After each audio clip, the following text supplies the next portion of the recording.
Welcome to the Cult of Domesticity podcast, where two best friends tell each other stories about history, true crime, and other shenanigans. I'm Courtney.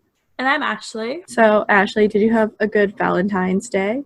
It was better than I thought it would be. There was a family emergency yesterday, but it did not go as badly as it could have yet. Still not out of the woods, but she's holding on, so we'll see. So if you could keep my family in your prayers and thoughts and all that stuff, that would be lovely. But no, I was expecting to get a really bad message or phone call today, and that didn't come. So it was good. How about you? My Valentine is an 85-pound German Shepherd. Oh, so. Lucky girl. And I was up at 5:30 because my sister decided now we're going to work out. So my body, it's been about a week, my body naturally wakes up at 5:30 and the sun's not out.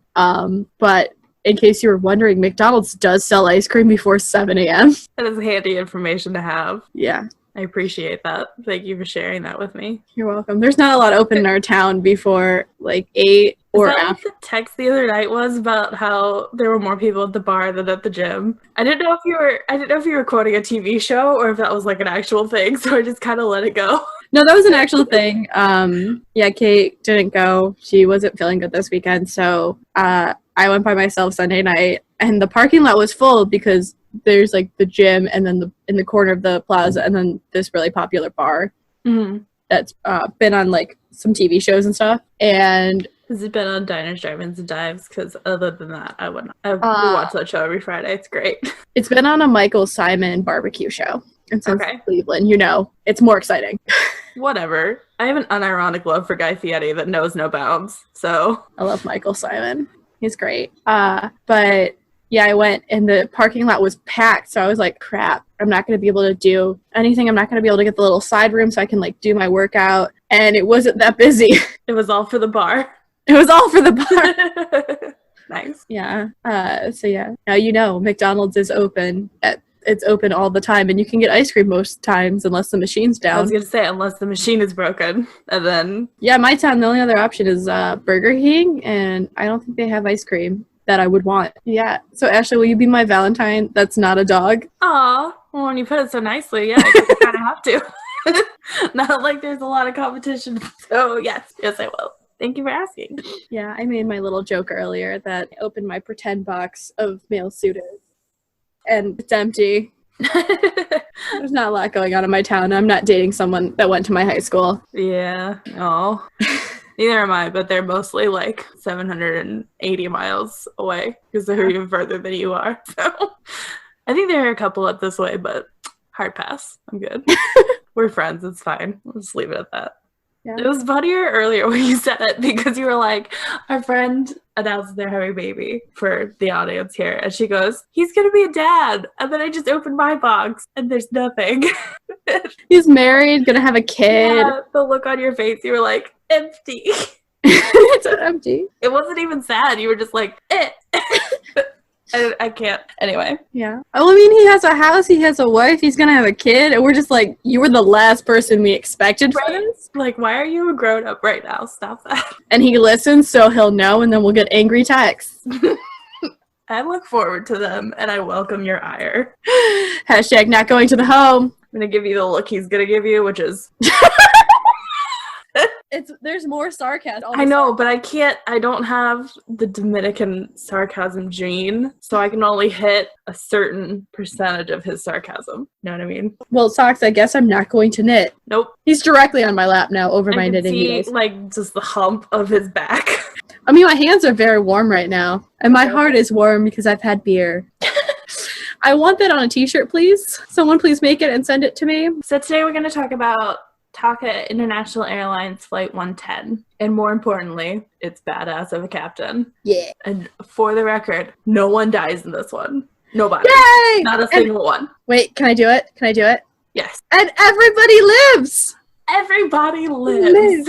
This time, everybody lives. So excited. We're going to call on the 9th Doctor right now. Oh. My favorite doctor. You guys. You don't even know. Like, it got so dark that listening to last podcast's Jonestown episodes was the bright spot. Okay. Like, this, it's like so nice that I can be like, and no one died. I'm really excited. So, I'm I'm just going to call it TACA 110 because TACA International Airlines Flight 110, that's a mouthful. And also Taco? TACA, TACA. I'm going with Taco. It was out of El Salvador. So, yeah. Taco. But no, El Taco. Stop. Rod, stop. So there's an episode, again, of Air Crash Investigation. It's called Nowhere to Land. It's beautiful. And they call it TACA 110 the entire time. I think I feel like this may have been the first one that I made Corinne watch with me because I made her watch the show. But she goes, I don't want to see one where everyone dies because that's really depressing. And I go, I feel you. I got one. So it's called Nowhere to Land. I actually did not watch it in preparation for this. I just did some actual research instead of watching the show. Damn, I'm proud of you. Yeah. Okay, so TACA 110 was a regularly scheduled passenger flight between El Salvador, to New Orleans, Louisiana, and there was a stopover in Belize City, Belize. These are some really creative city names. Just want to point that out. Bogota, Colombia, Quito, Ecuador. Yeah, except for it's San Salvador, El Salvador, and Belize City, Belize. Brasilia, Brazil. Also, yes. Not related, but yes. Sorry, it's just the song we learned to learn all. Well, I think Caitlin learned it and then just taught it to me. She sang it so much, we never learned it. I just know most of it now. It's a beautiful story. Thank you. You're welcome. The airplane, a Boeing Model 737-300, had 38 passengers and a crew of 7, which if you've ever been on a 737-300, 38 people, that's not a full flight. It's not a lot of people. It's kind of in the middle. Wait, so is it like a 2 and a 1 row? I want to say it is, but it might be a 2 and a 2. I don't remember off the top of my head. Even if it's just a 2 and a 2. I feel like it's a 2 and a 1. But even so, 38 people, that's not going to take up the whole thing. It's like maybe half the flight. Yeah, it was not crowded. Also, can we please talk about how being on the one side, where you're by yourself, is scary?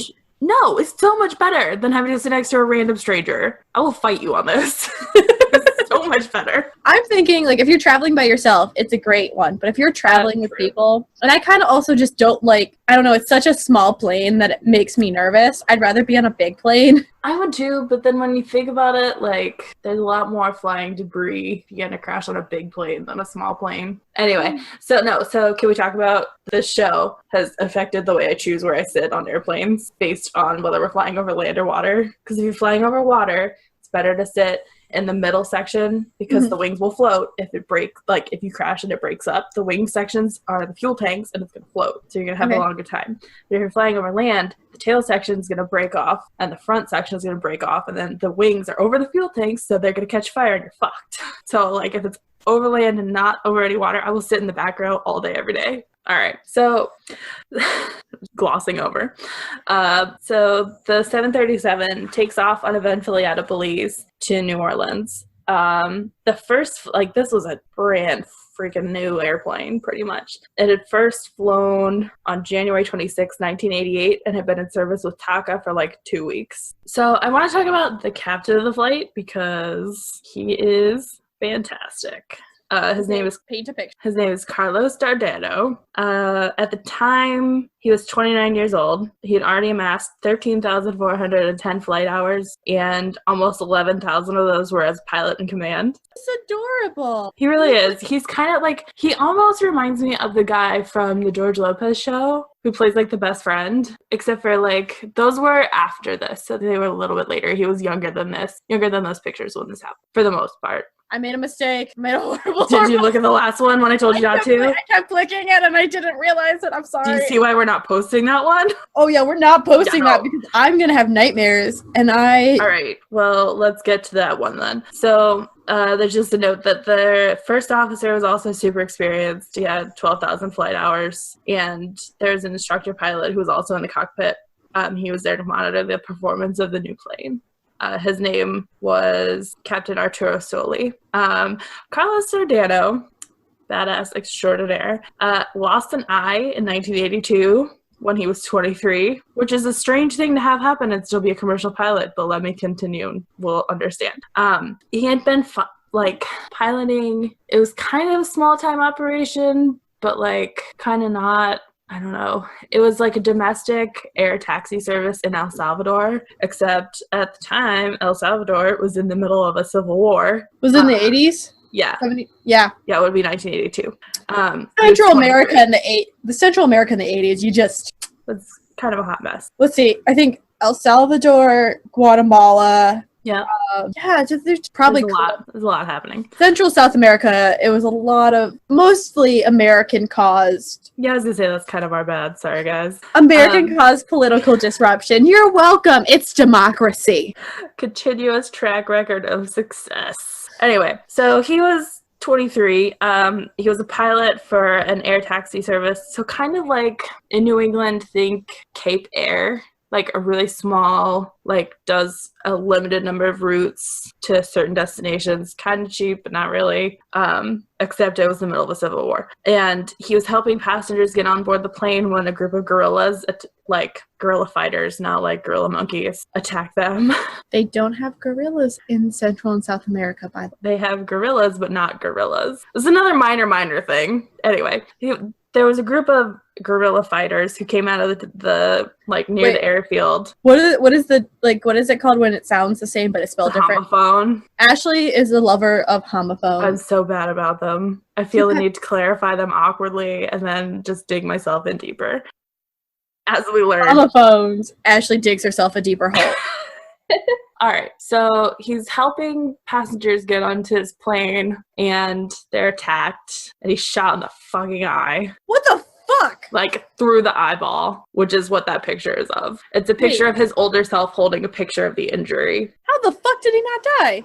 Not only did he not die, he then flew the plane 20 minutes to safety, despite, again, having been shot in the fucking eyeball. Can we give this man the highest medal of honor of not giving a fuck? So that was weird and awful flight scenario number one for him. And he comes back and he manages to get his pilot's license and like be a super accomplished pilot despite having only one eye and the depth perception problems that would cause. Actually, that picture is not that bad. It's rough. Gross.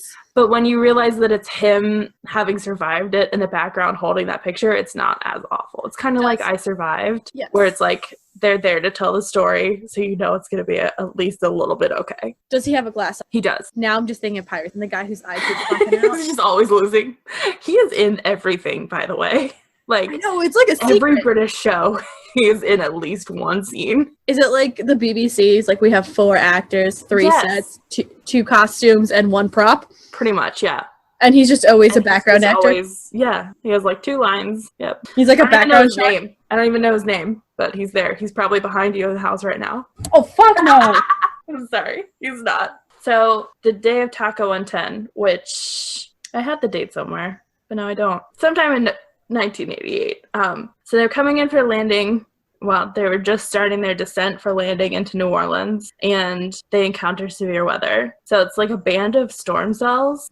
And the radar on board at the time was not great. Like, think 1988 technology, then think about the weather systems that they used at the time, and think about how would they make those portable enough to fit on an airplane and still be accurate? I'm just thinking if the Goonies had worse technology and spoke El Salvadorian Spanish during a civil war. So I'm assuming, really, it's just the Goonies except for their shittier weather.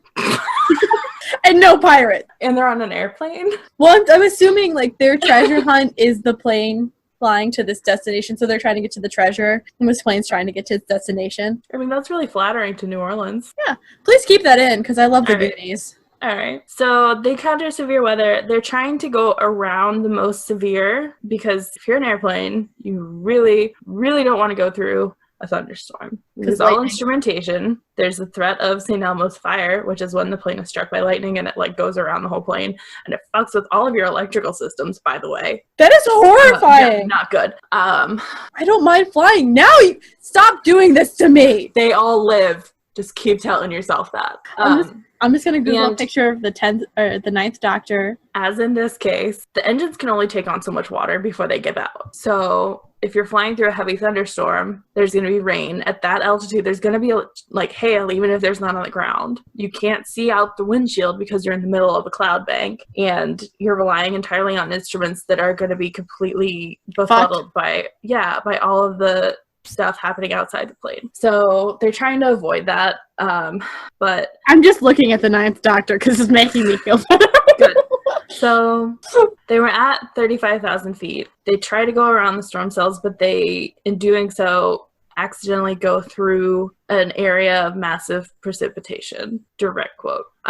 So at approximately 16,000 feet, they encounter 30 seconds of heavy hail. It results in both engines experiencing simultaneous complete power loss. And wait, what? Yep, they lose both engines, and a rollback in thrust, which is not great. So they declare an emergency at 12,000 feet, and they radio air traffic control, and they say, we're in the middle of a storm, we lost an engine. Except they lost both. They try to do what's called a windmill restart, which is when you're in the air and you're trying to use the force, if I remember right, you're trying to use the force generated by the air moving through the engine to kickstart the engine itself. So like you're using the motion that it's already in to keep it going. But that did not work.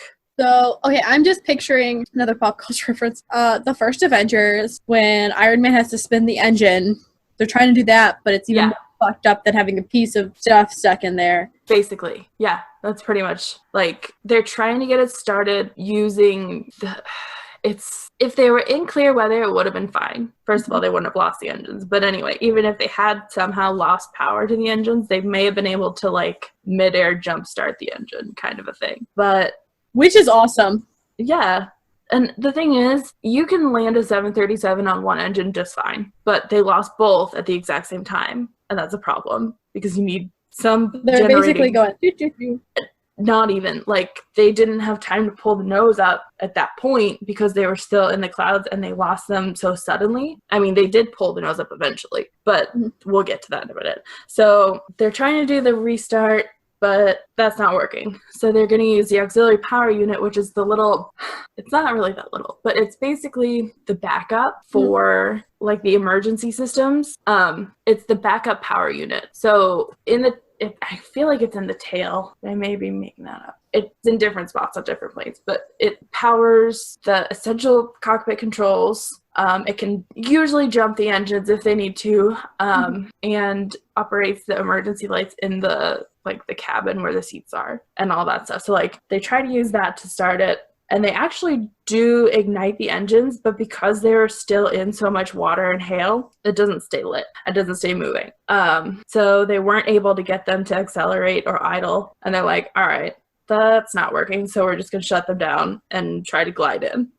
Except that they were still too far away from the airport to glide to the airport because they were only at 12,000 feet at that point. And they're like, all right, where do we put it down? So if I remember correctly, they were looking at, there's an Air Force base along the Gulf. And I think that's where they ended up aiming for, aiming being the operative word. But yeah. So did they radio to the Air Force base being like, hey? Oh, yeah. They were in constant contact at that point with air traffic control, and air traffic control was in contact with neighboring airfields, trying to find somewhere so that if they needed to put down somewhere that's not an airport, they could either be like, yeah, you can use our runway, or hey, we have a giant parking lot or something like that, which I don't think it ever came to that. But also, hey, there's an open field nearby. If it comes to it, you can put it down here. They had a little bit of time to play with, but not a whole lot. And they end up coming up along a river, and they're losing altitude pretty quickly at that point. So they're like, okay, we could try to put them on the river. We'll ditch it. It'll be fine. Like Sully did, pretty much. But then, because all I remember, because I remember the event, but then I've watched the movie a couple times. But I mean, the thing that stuck with me from the movie was when the air controller was basically like freaking out because he's like, if they go in the river, no one survives. Normally no one survives. And so I'm like, you're saying they're like, we'll land in the river and figure it out. I'm like, okay, problem with the river is that usually if it's your last case scenario, you don't have time to clear the river. So whatever's on the river at that point is going to still be there, and you got to try to avoid it with whatever control you may or may not have. And if there are bridges, like in the case of Sully, or if the waves are too rough and you hit a wave at the wrong angle, then yeah, you're fucked. Like, wait, what happens if you hit a wave at the wrong angle? So you hit a wave, if you're coming in nose up, like you would for a runway, which is the best way to put it down, and you hit a wave at the wrong point, the wave can break the plane. Like, even if it's not a big wave, it can hit it at the right angle, and it'll cause the nose to move, and then it tips and cartwheels, and you have to keep the wings perfectly even, because if you don't, then one of them dips, pulls the plane at a weird angle, and it pulls it down. It like, again, could cause it to cartwheel, and if there's something in the way, like say the George Washington Bridge, then it's a problem, because then you're going to go tail first into the bridge or something like that, depending on where you start turning. The river's dangerous. Yeah. But it's doable if all of the conditions are right. So they come down out of the clouds and they see the river, and they're like, all right, well, we could probably put it down on the river. But at the last minute, good old One Eye sees a levee, and he's like, you know what, I bet I can put it down there. So much better choice.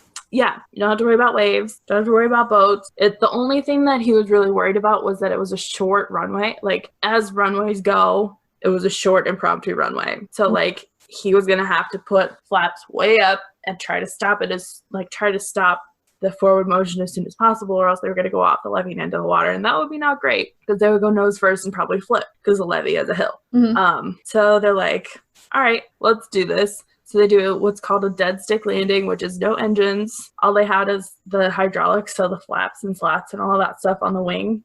And no forward thrust except for the motion that they already had going. And still raining at that point, but it's coming down and not into the engines, which were off anyway, so it doesn't really matter. But he manages to land this plane, a 737, on a hill with one eye, mind you, no depth perception, and no engines. And everyone lived. There were no injuries. There was one girl who was recovering from surgery, and like, they did take her to the hospital just to make sure she didn't like bust her stitches or anything like that, but she was okay. Yeah. So again, One Eye, cannot stress that enough. This guy at 29 years old saved a total of 38 plus 7, that's 45 people plus himself from a situation that, if cooler heads had not prevailed, all of them probably would have died. Because if they had tried to put down on the river in a thunderstorm, yeah, not great. And side note, the levee actually ended up being on NASA property.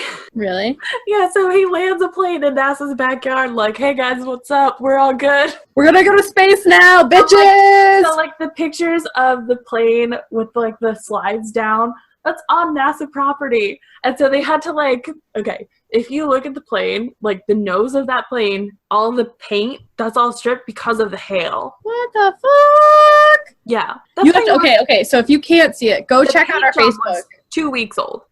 Because they repaint it when you go to a new airline. It gets a new paint job to match the airline's branding. So the paint was 2 weeks old. They replaced the engines. There were like 6 airworthiness directives that came out of this, because they found that it was a flaw in the engine, that it would flood when high volumes of water and hail were pushed through the engine, that it was technically a defect. So they replaced all the engines. So that doesn't seem like a problem. You know, water and you're in a plane. It's fine. It's not usually that big a deal, but when there's a high volume of it, the engines can't cope and it shuts down, and then you have a situation like TACA 110. Okay, so if you want to see, like, let's put it this way. Basically, the nose of the plane, on the picture, it looks like... It pretty much stripped the paint for a good foot of the nose cap. Yeah, it's like a half an inch on my size of the image I'm looking at. So I'm going to assume it's more than a foot. Oh, yeah. It's got to be like 2-3 feet of paint. For a 737, yeah, 2-3 feet easy. Easy.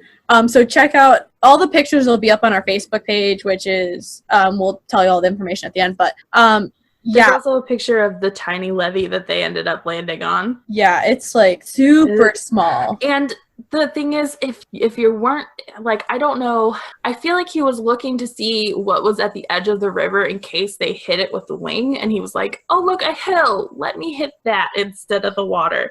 But if he hadn't been looking out for hazards to begin with, like, most people would not have noticed that in the middle of a crisis situation in a thunderstorm with low visibility. And again, one fucking eye. Yeah. Like, I mean, dude. He just reminds me of all those people who are emergency trained. And so you're naturally, you take that adrenaline rush that you get when there's an emergency, and you take that hyper awareness and you're like looking, because I've worked with people who in a time of crisis, when we had to backboard someone, I think I've told you this, this kid, I was not supposed to be the first person besides the guard who was there to get to the kid. I was supposed to be like second or third, and it ended up being me and my manager helping someone else backboard a kid, which is 3 is standard for guards. It's fine. The kid who should have been first ended up on the other side of the pool area, and I got to watch, and like, this is the time when, remember I told you I almost broke my finger because I dropped a 100-pound kid on it? Yes. This is when this happened.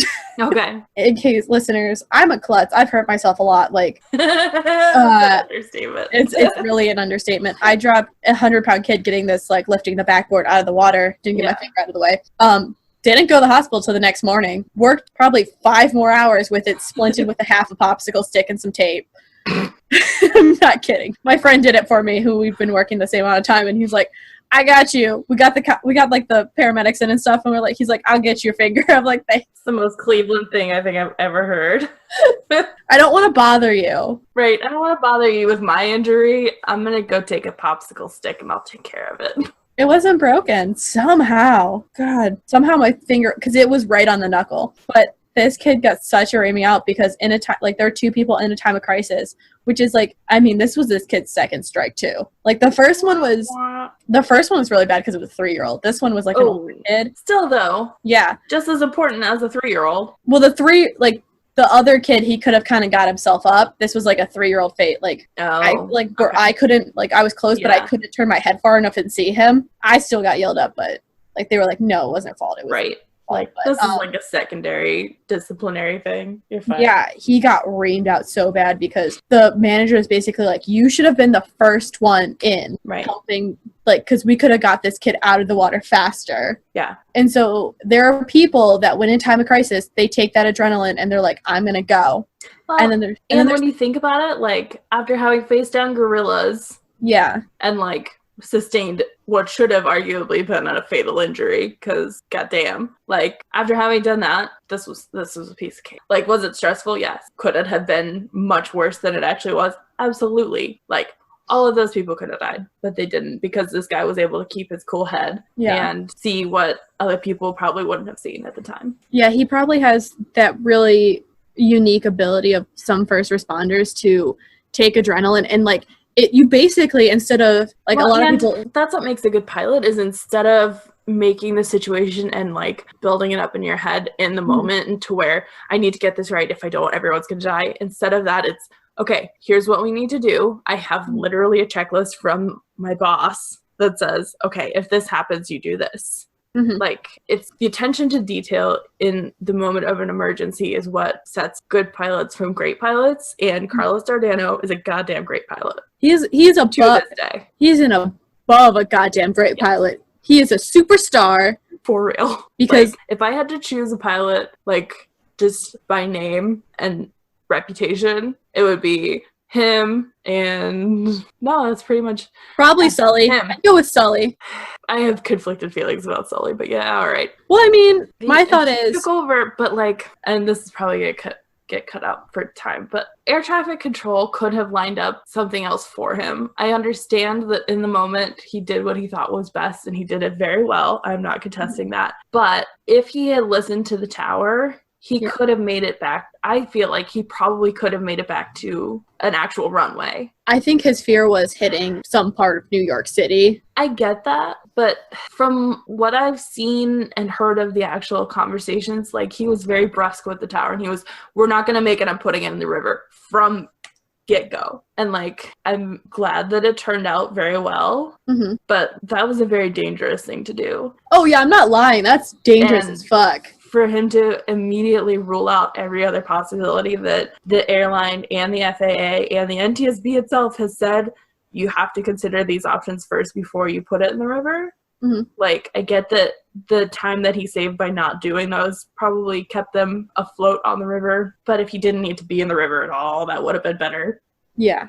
No, I agree that, like, if he could have not been in the river, but I think it's the sentiment of, like, what is the quickest thing to do? Mean, it just, that's where your mind goes. Like, they say, like, in a scenario, you go, like, he probably thought through all of those things already, and he realized it's going to take me this long. Going to take me this long, and in his head, the best choice. And that's the thing. I mean, this was well after CRM was a thing. Sully was well after that, because Eastern Airlines that we talked about before, mm-hmm. the crew resources management, where you're supposed to consider input from several different sources instead of just making your own snap decision and going with it. Mm-hmm. That was standard for decades before Sully put it down in the river, and he did not consider anyone else's opinion. The co-pilot himself was like, should we not at least think about going back? And he was like, nope, we're going to the river. So, like, I don't know. Did he reach the right outcome? Yes. Did he get there the right way? Probably not. I'm just thinking, because I know I'm thinking of when you're in that time of crisis, and your mind just works different, and that's the thing you can't always account for in those simulations is your mind's working faster than the people that are telling you what to do. Like, that's true. I mean, I know that's why we always practice. Like, we practice backboarding every week, so that way they made it so it was second nature.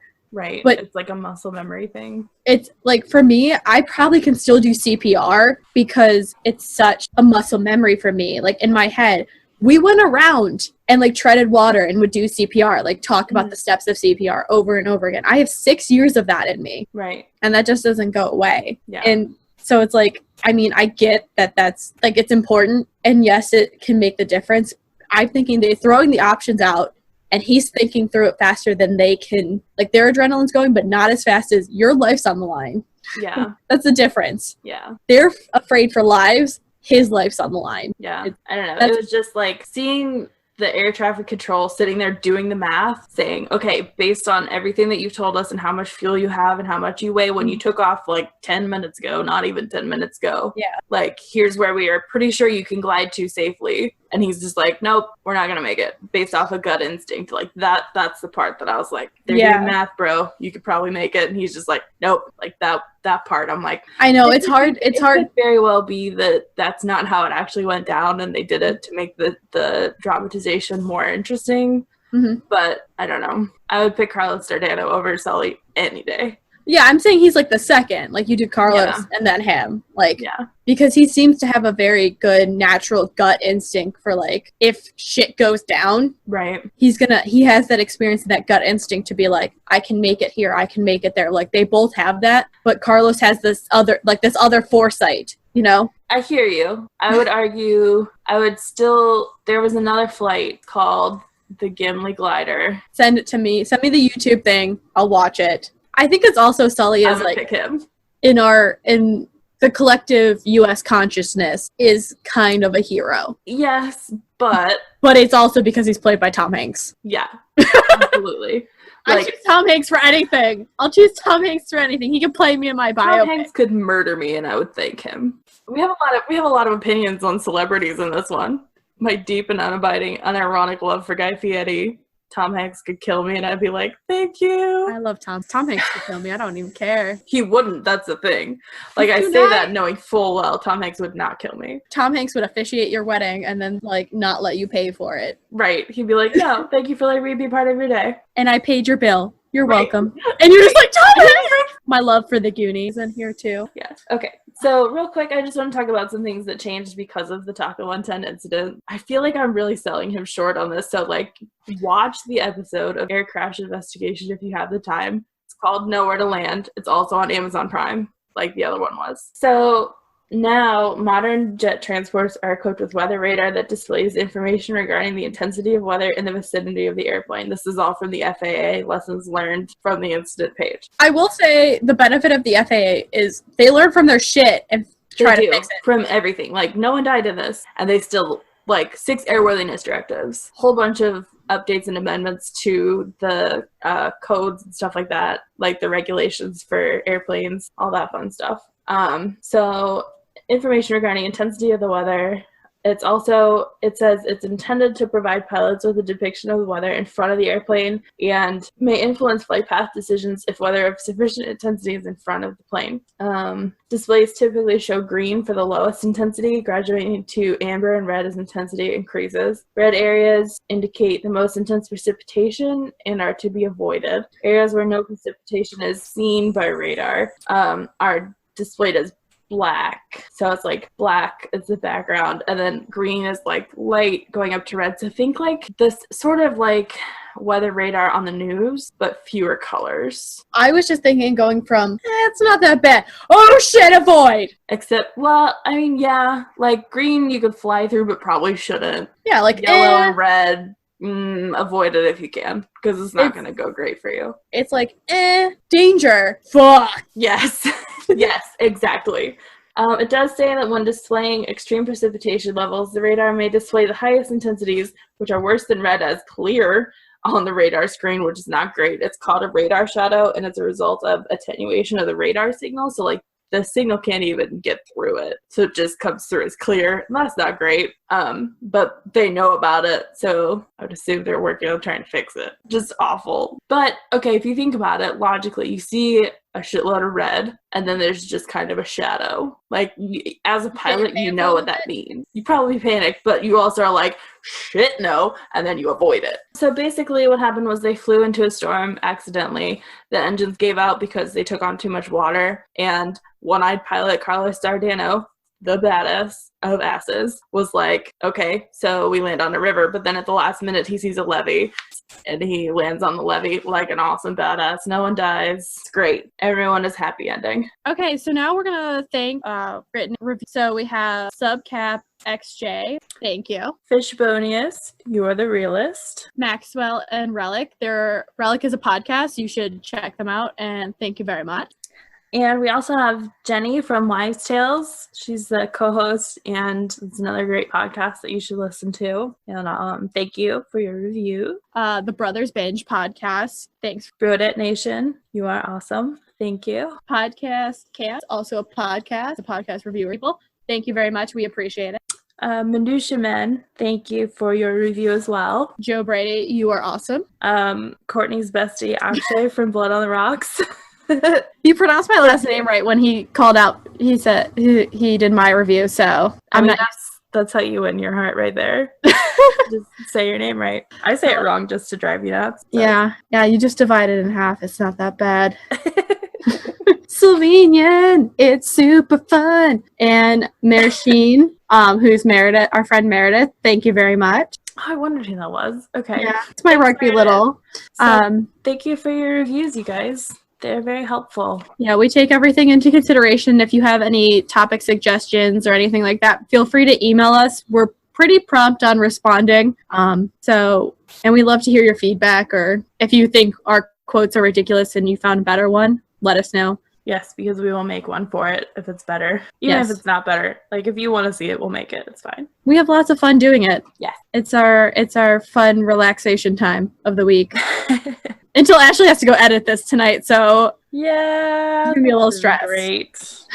Looking forward to it. There's probably a lot that's going to get cut out, though, so it's fine. Yeah. Okay, so thank you for listening to The Cult of Domesticity. We are available at iTunes, Google Play, Chorus, Spotify, and Podbean. If we're not on your preferred app, first of all, how are you listening to this? But second of all, let us know, and we will try to fix that as fast as we can. And remember to rate, review, subscribe on iTunes or whatever app you listen on to help spread the word, or just tell people. We appreciate it. You'll have our undying gratitude.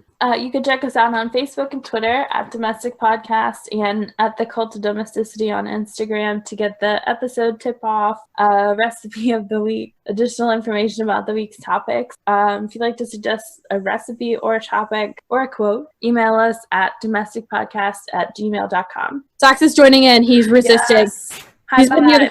High five. Cat nails. Cat nails.